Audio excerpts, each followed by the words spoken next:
iPhone, since the 5S, has actually been magical. I'm not gonna lie. They actually put in some features that they activated later, like the fingerprint and the Face ID, and you would really be amazed some of the features on these phones.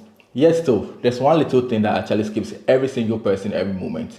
Everybody thinks that their iPhone, the left side is not working, but that isn't it.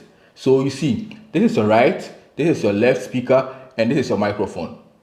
You get it? So your iPhone is actually working perfectly. So this is it. The iPhone actually has three speakers, one up here, one down here, and one at the back. You get it? The one up here is actually used for video calls and all your front-facing camera works.